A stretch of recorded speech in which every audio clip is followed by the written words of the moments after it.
Praise the lord. చేరవచ్చిన మీకు అందరికీ ప్రభువైన యేసుక్రీస్తు శుభాలు తెలియజేయుచున్నాను. ఈ దినం కొరకు ఏర్పాటు చేయబడిన లేఖన భాగము అపోస్తల కార్యములు 14వ అధ్యాయము 1వ వచనం. ఈ కోనియాలో జరిగినదేమనగా, వారు కూడి యూదుల సమాజ మందిరంలో ప్రవేశించి తేటగా బోధించినందున అనేకులు యూదులను గ్రీసు దేశస్థులను విశ్వసించిరి. Praise the lord. దేవునికి స్తోత్రం. హల్లెలూయా, హల్లెలూయా, హల్లెలూయా, స్తోత్రం. క్రీస్తునందున్న ప్రియ సహోదరి సహోదరులారా, dear brothers and sisters in the lord, in Christ, I greet you all in the name of our Lord Jesus Christ on behalf of Gideon Mission Church, Shantinagar, Nellore, Andhra Pradesh, South India. మా స్థానిక సంఘం నుంచి మీకు శుభాలు తెలియజేస్తున్నాం. దేవుని స్తోత్రం. హల్లెలూయా. గత వారంలో లేకపోతే 2 వారాల క్రితం మాకు స్థానిక సంఘంలో ఐక్యారాధన జరిగింది. ఐక్యారాధనలో దైవజనులు రెవరెండ్ డాక్టర్ జాన్ కిమ్ గారు, USA అమెరికా వారు చక్కటి సందేశాన్ని అందించారు. 1 కొరింథీ పత్రిక 10వ అధ్యాయం ఆధారంగా చేసుకొని మనం ఏం చేసినా దేవుని నామ మహిమార్థమై చేయాలని, ఎవరికి అభ్యంతరకరంగా ఉండకూడదని చక్కటి మాటలు వారు తెలియజేశారు. ఆ సందేశం అందుబాటులో ఉంది. హీ మస్ట్ ఇంక్రీజ్ అనేటువంటి ఫేస్బుక్ ఐడి దగ్గరికి వెళ్తే మీరు ఆ వాల్లోనే ఆ మెసేజ్ అందుబాటులో ఉంది కనుక ఆ మెసేజ్ మీరు వినాల్సిందిగా మిమ్మల్ని ప్రేమపూర్వకంగా కోరుతున్నాను. దేవుని స్తోత్రం. మీరందరూ క్షేమంగా ఉన్నారని భావిస్తున్నాను. మీరు మీ కుటుంబ సభ్యులందరూ క్షేమంగా ఉన్నారని భావిస్తున్నాను. దయచేసి మీ ప్రార్థన మనవులు ఇక్కడ ఉన్నటువంటి 2 నంబర్లు ఉన్నాయి, వాట్సాప్ నంబర్లు, వాటికి పంపించండి. నేను వేరు పాస్టర్ల గ్రూప్స్కి వాటిని పోస్ట్ చేస్తాను. వారు మీ కొరకు ప్రార్థన చేస్తారు, నేను మీ కొరకు ప్రార్థన చేస్తాను. మీరు ఎవరైనా సరే, ఎక్కడున్నా సరే, దూరాలు పెద్ద విషయమేం కాదు. దూరం అనేది మనకు భారం కానీ ప్రభువుకు భారం కాదు. ఆయన ఎవరికి దూరస్తుడిగా ఉన్న దేవుడు కాదు, అందరికీ సమీపస్తుడిగా ఉన్న దేవుడు. నిజముగా మొరపెట్టు వారికి ఆయన సమీపస్తుడిగా ఉంటాడు అనే సంగతిని మీకు గుర్తు చేస్తున్నాను. నిజముగా మొరపెట్టు వారికి అనగా నేను ఒక్కడనో లేదా మా వాళ్ళు మాత్రమే నిజంగా మొరపెడతారు, మిగతా వాళ్ళు ఎవరు నిజంగా మొరపెట్టరని కాదు నా మాటల యొక్క ఉద్దేశం. ప్రతి వారు కూడా నిజంగా మొరపెట్టవచ్చు. అనగా నామినల్ స్థాయి నుంచి ఒక రియల్, ఒక బర్డన్ స్థాయిలోకి, భారభరితమైనటువంటి స్థాయితో లేకపోతే స్థితితో ప్రార్థించవచ్చు. ఫార్మాలిటీ ప్రేయర్స్ పనికిరావు. సిన్సియర్గా చేసేటువంటి ప్రార్థనలు. కాబట్టి మీకోసం ప్రార్థించడానికి సిద్ధంగా we're ready to preach, we're ready to pray, we're ready to counsel you. ఆత్మ సంబంధమైన సాహిత్యం మీకు అందజేయలేకపోవచ్చు, పుస్తకాలు అందజేయలేకపోవచ్చు, సిడీలో మీకు అవి అందజేయకపోవచ్చు, మంచి సాంగ్స్ మీకు అందజేయకపోవచ్చు, కానీ మీకోసం ప్రార్థన చేయడానికి మేము సిద్ధంగా ఉన్నాం. మనకు చిన్న పరిచర్య, అలాగని దీన్ని చిన్నదిగా నేను చూడను. చిన్నది అయినప్పటికీ నేను బిజీగా ఉండడాన్ని బట్టి దీన్ని చిన్నదని ఎందుకు అనుకోవాలి? దీన్ని చిన్నదే అనుకోను. అలాగని చిన్నది అనుకొని ఇన్ఫీరియారిటీ కాంప్లెక్స్లో నేను ఉండను. అలాగని ఇది పెద్ద మినిస్ట్రీ అనుకొని సుపీరియారిటీ కాంప్లెక్స్లోకి నేను వెళ్ళను. చిన్నదా పెద్దదా అనేది ప్రాముఖ్యమైన విషయం కాదు. ఇది ప్రభువుని ఎలా ప్రస్తావిస్తుంది, ప్రభువుని ఎలా పరిచయం చేస్తుంది, ఇది ప్రభువుని ఎలా మహిమపరుస్తుంది అనేది ప్రాముఖ్యమైన విషయం. నాతో పాటు కొంతమంది దేవజనులు ఉన్నారు, కొంతమంది ఉంటున్నారు, కొంతమంది వెళ్తున్నారు. ఎవరు శాశ్వతం కాదు, ఎవరు ఈ సహవాసంలో ఉంటారని గ్యారంటీ ఏం లేదు. వాళ్ళకి నడిపింపు ఉన్నంతకాలము, వారికి ఇష్టం ఉన్నంతకాలము వారు ఉంటారు, లేదంటే వెళ్ళిపోతారు. ఎవరిని మనం వెళ్ళమని చెప్పము. వెళ్ళిపోయిన వాళ్ళని మళ్ళీ రమ్మని మనం బతికిలాడుకునేదంటూ ఏం లేదు. ఈ సహవాసం కొంతకాలంగా 12 సంవత్సరాల పైన జరుగుతుంది. ప్రతి నెల నేను పాస్టర్లకి నెలకి 2 సార్లు 3 సార్లు వేరే ప్రదేశాల్లో దేవుని వాక్యం బోధిస్తూ ఉంటాను. ప్రభు చిత్తమైతే వచ్చే సంవత్సరం వేరు ప్రదేశాల్లో ఇండిపెండెంట్ పాస్టర్స్ మీటింగ్లు పెట్టాలని ఆలోచనలో ఉన్నాను. కలకత్తాలోను, అంతేకాకుండా ఒరిస్సాలోను, అంతేకాకుండా రాజస్థాన్లోను, చెన్నైలోను, కర్ణాటకలోను, ఇంకా వేరు ప్రదేశాల్లో మీటింగ్లు ఏర్పాటు చేయాలని ఆలోచనలో ఉన్నాను. ఎందుకంటే దేవుడు నాకు అనుగ్రహించిన భారాన్ని బట్టి, దేవుడు నాకు అనుగ్రహించినటువంటి ప్రత్యక్షతలు చొప్పున దేవుని వాక్యాన్ని బోధించి ఆత్మ సంబంధంగా కొంతమంది సేవకులను బలపరచాలనేది నా యొక్క ఉద్దేశం. ఎందుకంటే నేను పరిచర్యలోకి వచ్చి 29 సంవత్సరాలు దాటింది, 30 సంవత్సరాలు కూడా దాటింది. ఈ పరిచర్యలో ప్రభు నాకు ఎన్నో పాఠాలు నేర్పించారు, ఎన్నో ఎత్తులు పల్లాల గుండా వెళ్ళాను. నేను 30 సంవత్సరాలుగా నేను ఒకటే పరిశుద్ధతలోనూ ఒకటే లెవెల్లో యూనిఫామ్ లెవెల్లో వెళ్ళలేదు. అప్ అండ్ డౌన్స్ ఉన్నాయి. ప్రభు సాయం చేస్తున్నాడు, ప్రభు ఆదుకున్నాడు. నేను నిష్ప్రయోజకుడైన దాసుని ప్రభు నిలబెడుతున్నాడు. దేవుని స్తోత్రం. ఈ సమయంలో దేవుని వాక్యాన్ని విందాం. దేవుని వాక్యాన్ని వినాల్సినటువంటి అవసరత మీకుంది, బోధించాల్సిన అవసరత నాకుంది. దేవుని వాక్యము మొదట మీకు బోధించాలి అనే మాటను అపోస్తుల కార్యములు 13వ అధ్యాయములో 46వ వచనంలో రాయబడింది. అప్పుడు పౌలును బర్నబాయు ధైర్యముగా ఇట్లనిది. ఏమన్నారో తెలుసా? దేవుని వాక్యము మొదట మీకు చెప్పుట ఆవశ్యకము అని కాదు, ఆవశ్యకమే. ఆయనను అంటే కానీ మీరు దేవుని వాక్యాన్ని వద్దనుకొని అడ్డాలు కొడుతూ కామెంట్లు చేస్తూ క్రిటిసైజ్ చేస్తూ మిమ్మల్ని మీరే నిత్య జీవానికి అపాత్రులుగా ఎంచుకొనుచున్నారు కనుక ఇదిగో మేము అన్ని జనుల యుద్ధకు వెళ్తున్నాం. Thank you brothers and sisters, may God bless you. ఉంటామమ్మా. ఇదిగోండి దుమ్ము దులుపుకొని వస్త్రాల్ని మేము దులిపేసి వెళ్ళిపోతున్నాం. మీ అందరికీ వందనాలు. ఇప్పటి వరకు విన్నారు, ఓపికగా విన్నారు. ఇక వినే ఓపిక లేనట్టుంది.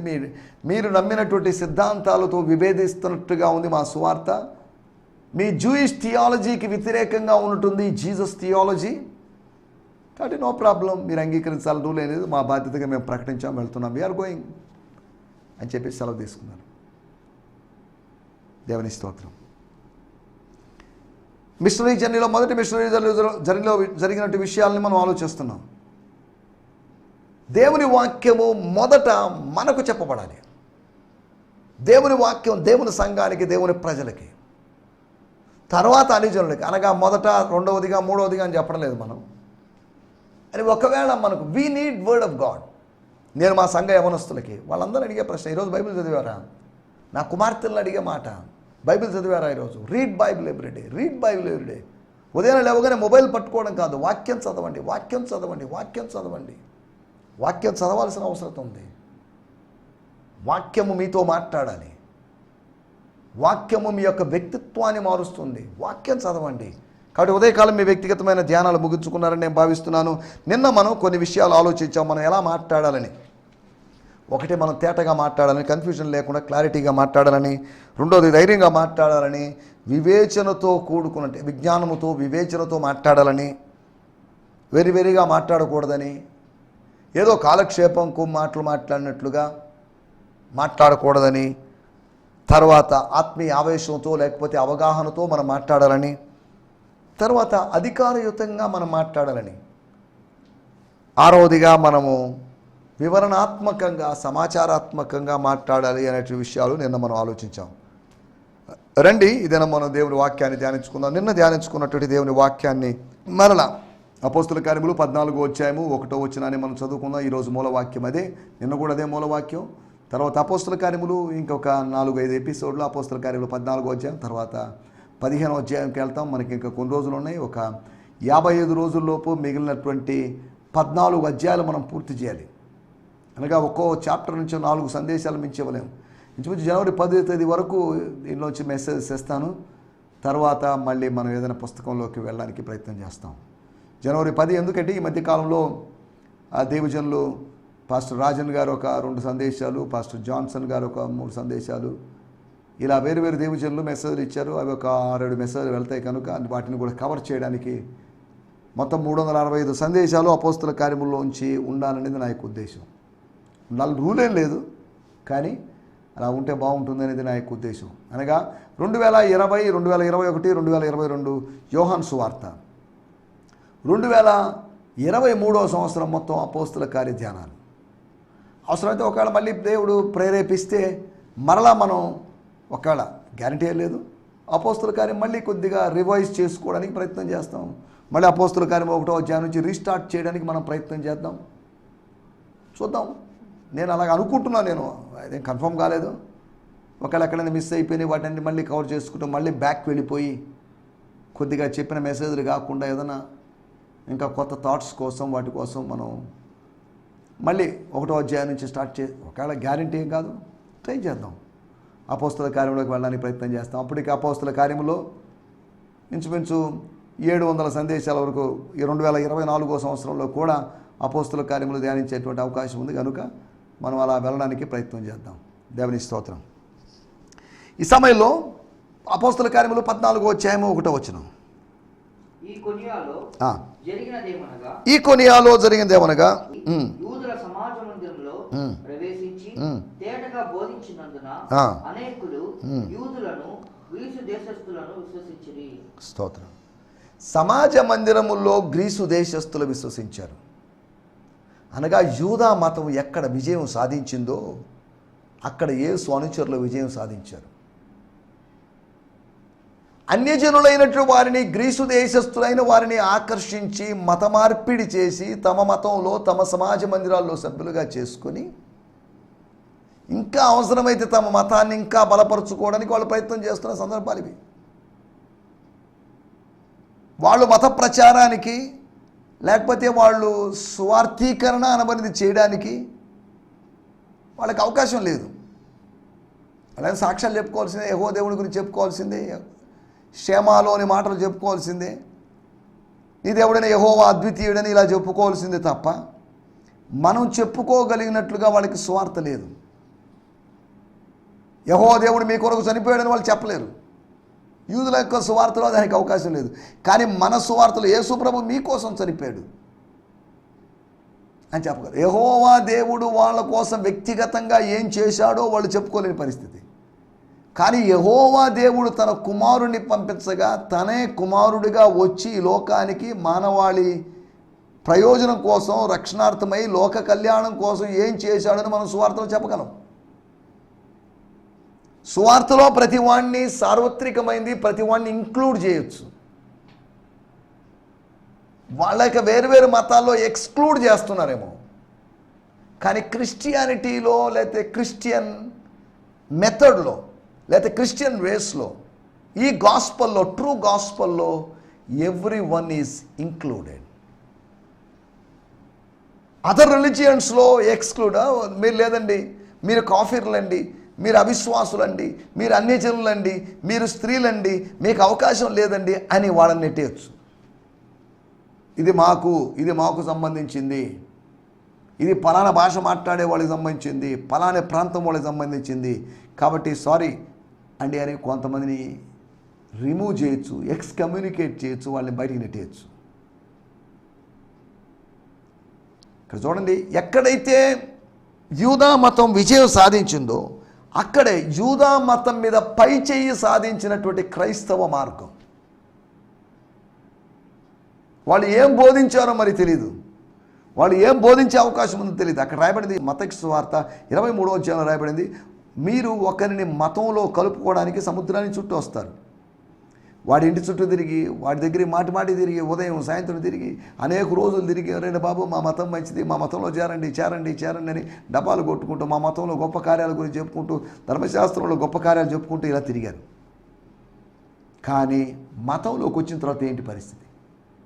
వాడు రెండంతలుగా నరకపాత్రుడు అవుతున్నాడు. వాడు స్వర్గపాత్రుడు కావడం లేదు, రెండంతలుగా స్వర్గపాత్రుడు కావడం లేదు. ప్రతి మతంలో తెలియకుండా మనిషి నరకపాత్రుడుగా మారుతున్నాడు, నిత్య జీవానికి అపాత్రుడుగా ఎంచబడుతున్నాడు. దేవుని స్తోత్రం. క్రైస్తవత్వంలో ప్రజలు నిత్య జీవానికి పాత్రులు అవుతున్నారు. నాగటి మీద చేపెట్టి వెనుక తట్టు చూచువాడు దేవుని రాజ్యమునకు పాత్రుడు కాదు. ఒక పాత్రత, ఒక యోగ్యతను సంపాదిస్తున్నారు, ఒక ఎలిజిబిలిటీ, ఒక క్వాలిఫికేషన్, ఒక క్వాలిఫైడ్ సిచ్యువేషన్లోకి వస్తున్నారు క్రైస్తవత్వంలోకి వచ్చినప్పుడు, క్రీస్తు దగ్గరికి వచ్చినప్పుడు. క్రైస్తవత్వం అంటున్నప్పుడు నేను క్రిస్టియన్ రిలీజియన్ గురించి మాట్లాడడం లేదండి. దేవుని స్తోత్రం. ఈ సమయంలో మనం దేవుని వాక్యాన్ని ఆలోచిద్దాం. 14వ అధ్యాయం 1వ వచనం మనం చదువుకున్నాం. ఇక్కడ నాకు నచ్చిన మాట, వారు తేటగా బోధించినందున. అనగా ఇంతకు ముందు అధ్యాయంలో తేటగా బోధించలేదు అని కాదు, తేటగా బోధించడానికి పరిశుద్ధాత్ముడు వారికి సహాయం చేశాడు అని మనం వ్యాఖ్యానించవచ్చు. Holy spirit enable them to teach properly. To preach effectively. దేవుని స్తోత్రం, హల్లెలూయా. ఎఫెక్టివ్లీ అనేది న్యూ ఇంటర్నేషనల్ వర్షన్లో రాయబడినటువంటి తర్జుమా. ఈ సమయంలో ఒక మాట చదువుకుందాం. 1 కొరింథీయులకు రాసిన పత్రిక 14వ అధ్యాయము 8వ వచనం. మరియు బూర స్పష్టము కాని ధ్వని ఇచ్చినప్పుడు యుద్ధమునకు ఎవరు సిద్ధమవడు? If the bugle makes a garbled sound, who will recognize the signal to show up for the battle? బూర స్పష్టము కాని ధ్వని ఇవ్వకపోతే, అక్కడెక్కడ సిగ్నల్ ఉండదు. కొంతమందికి వాళ్ళు మాట్లాడుతుంటారు, వాళ్ళు మాట్లాడే మాట కట్ అయిపోతున్నట్లుగా ముద్దగా మందంగా, హలో మీరు చెప్పేది ఏదో మాకు వినపడడం లేదండి, సరిగా మళ్ళీ కాల్ చేస్తామండి, లేదా మళ్ళీ కాల్ చేయండి అని మనం చెప్తాం. నాకు ఇక్కడ సిగ్నల్ ఫుల్గా ఉంది, మీకు సిగ్నల్ లేనట్టు ఉందని. వాడు తేటగా బోధించారు, క్లారిటీ వచ్చేసింది. ధర్మశాస్త్రానికి కృపకు ఉన్నటి తేడా అర్థమైంది. భక్తి లేకపోతే ఆచారాలతో కూడుకున్నటి మతానికి, ఆచారరహితమైనటువంటి ఒక మార్గానికి ఉన్నటువంటి తేడా అర్థమైంది. తేటగా బోధించారు. వాళ్ళు ట్రైనింగ్ చేస్తే కాదు తేటగా బోధించింది, పరిశుద్ధాత్మ సహాయముతో వాళ్ళు తేటగా బోధించారు. స్తోత్రం. పరిశుద్ధాత్ముడు ప్రతి సందేశాన్ని ఎఫెక్టివ్గా మార్చాలి, దాన్ని ఎడిట్ చేయాలి. ప్రతి మెసేజ్ని ఆయన ప్రతి మెసేజ్లో కావలసిన స్పైసెస్ని యాడ్ చేయాలి, ప్రతి మెసేజ్లో కావాల్సిన పవర్ని యాడ్ చేయాలి, ప్రతి మెసేజ్కి ఆయన లైఫ్ని యాడ్ చేయాలి. అప్పుడే మెసేజ్ ప్రజల్లో చూసుకోబోతుంది. ప్రతి మెసేజ్ తర్వాత ఒక 26 నిమిషాలు టీవీ ప్రసంగం తర్వాత, అయ్యలారా సహోదరులారా టీవీ ప్రసంగికులారా మేము ఏం చేయాలని అడగాలి, అడిగే స్థాయికి అనేటువంటి అనుభవంలోకి రావాలి. సరే, దేవుని స్తోత్రం. స్పష్టత కావాలి. We need clarity. Clarity is spirituality. స్పష్టత లోపిస్తే అది ఆత్మీయత కాదు. స్పష్టత లోపించినప్పుడు అనుమానాలు వస్తాయి, కానీ స్పష్టత లోపించకుండా క్లారిటీ ఇవ్వాలి. మనం క్రిస్టల్ క్లియర్గా ఉండాలి. బోర స్పష్టమైన ధ్వని ఇవ్వాలి. ఆత్మ సంబంధమైన బోర స్పష్టమైన ధ్వని ఇస్తే శరీరులతో కాదు, అపవాది సంబంధులైనటువంటి అంధకార నాదులతో, దురాత్మల సమూహంతో, ఎఫెసీ పత్రిక 6వ అధ్యాయం 12వ అధ్యాయంలో ఉన్నట్టుగా పోరాడడానికి ప్రభు మనల్ని బలపరుస్తాడు. మన గొల్యాతులతో పోరాడడానికి, మన ఆహబులతో పోరాడడానికి, మన నిమ్రోదులతో మనం పోరాడడానికి ప్రభు మనకు సహాయం చేస్తాడు. వీటి గురించి వివరాలకి మనం అడగలేదు, కానీ మనం స్పష్టతను గురించి 4 విషయాలు మీకు జ్ఞాపకం చేస్తాను. 1, బోధించడంలో స్పష్టత ఉండాలి. Clarity in teaching, in exhortation. అడ్మోనిషన్లో క్లారిటీ ఉండాలి. కాకిగూట్లో రాయేస్తే అంత డిస్టర్బడ్గా ఉన్నట్టుగా ఉండకూడదు. Clarity, we need clarity. స్తోత్రం. ప్రజలు కన్ఫ్యూజన్లో ఉన్నారు, స్వస్థతలు ఉన్నాయా లేవా అని, అనే భాషలో మాట్లాడాలా మాట్లాడకూడదా అని, పరిశుద్ధాత్మ లేకపోతే వరములు ఉన్నాయా లేదా, మొదటి శతాబ్దంలో అయిపోయినాయా లేదా, క్లారిటీ లేదు, కన్ఫ్యూజన్లో ఉన్నారు. దేవుని వాక్యం మనకు క్లారిటీ ఇస్తుంది కానీ కన్ఫ్యూజన్ ఇవ్వదు. దుర్బోధకులు క్లారిటీ ఇవ్వరు, కన్ఫ్యూజన్ ఇస్తారు. దేవుని స్తోత్రం. బోధించడములో తేటతనం, స్పష్టమైన స్థితి ఉండాలి. 2వ విషయం నేను మీకు జ్ఞాపకం చేస్తాను. అపోస్తల కార్యములు 18వ అధ్యాయం 26వ వచనం. ప్రిస్కిల అకులయు విని అతన్ని చేర్చుకొని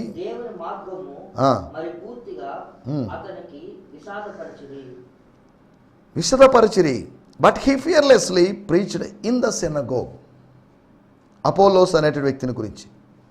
but when Priscilla and Aquila heard Apollos' teachings, they met with him privately and revealed to him the ways of God more completely.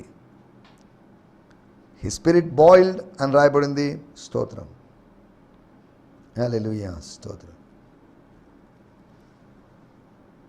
With crystal clarity అని అరామిక్ భాషలో ఉందట 18:26లో. హీ ఫియర్లెస్లీ ప్రీచ్డ్ అనే దానికి he preached with crystal clarity. 18వ అధ్యాయం 26వ వచనంలో మనం చదువుకున్నాం.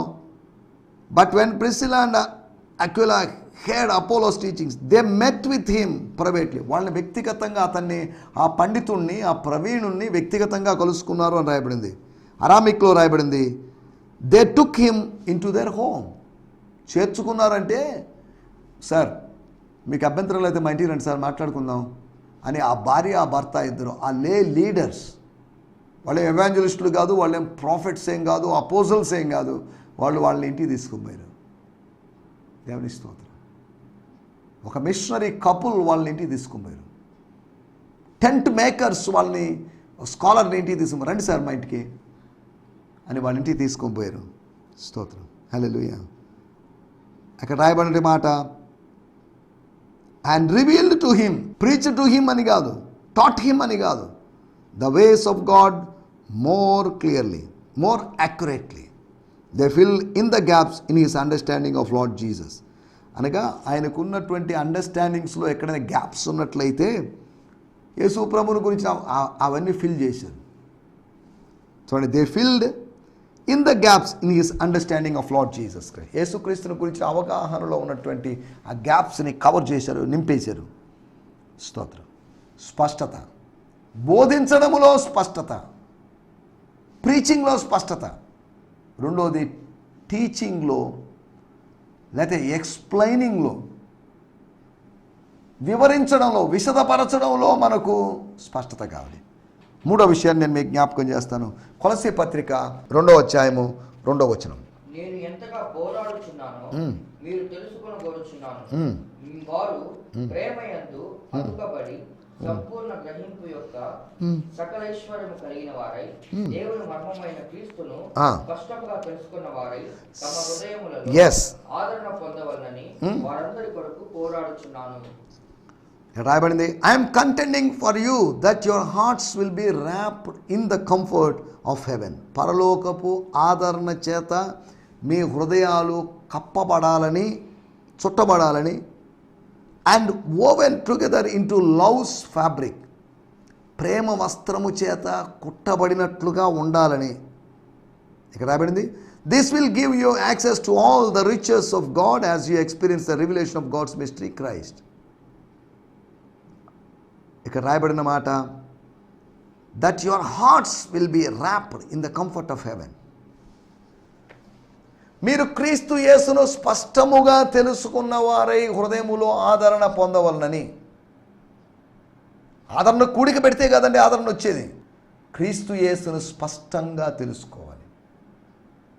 ఈరోజు స్పష్టంగా తెలుసుకోవడం లేదు, క్లారిటీ లేదు, ప్రీచర్స్కి లేదు, లిజనర్స్కి కూడా లేదు, విశ్వాసులకు కూడా క్లారిటీ లేదు.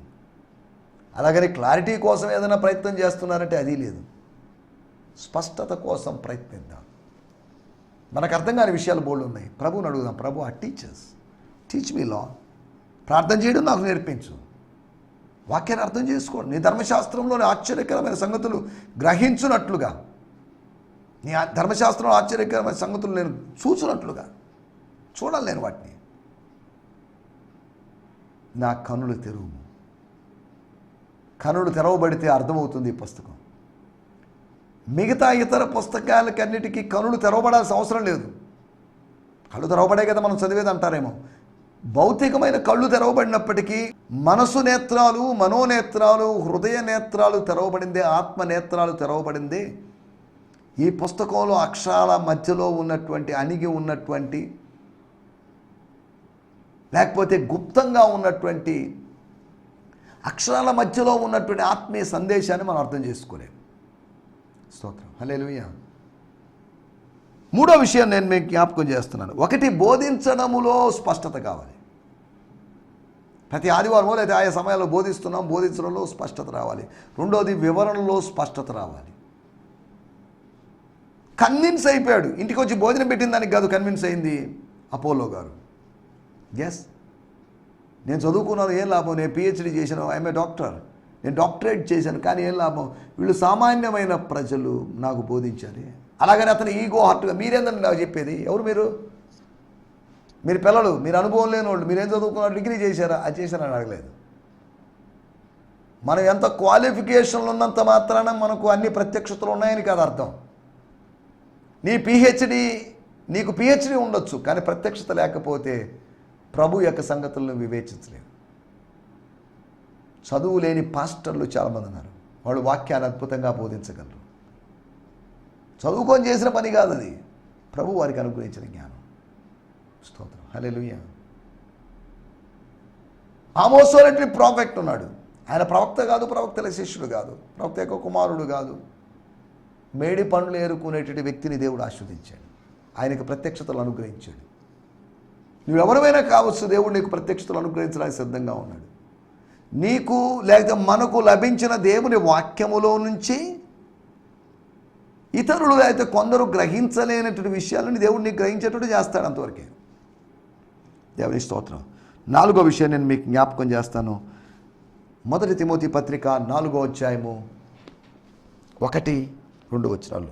దెయ్యముల బోధయందు లక్ష్యముంచి విశ్వాస భ్రష్టులగుదురని ఆత్మ తేటగా చెప్పుచున్నాడు. ఆత్మ తేటగా చెప్తున్నాడు. ఏం చెప్తున్నాడు? The holy spirit has explicitly revealed. The spirit says publicly. ఆత్మ బహిరంగంగా చెబుతున్నాడని గ్రీక్ టెక్స్ట్లో ఉంది.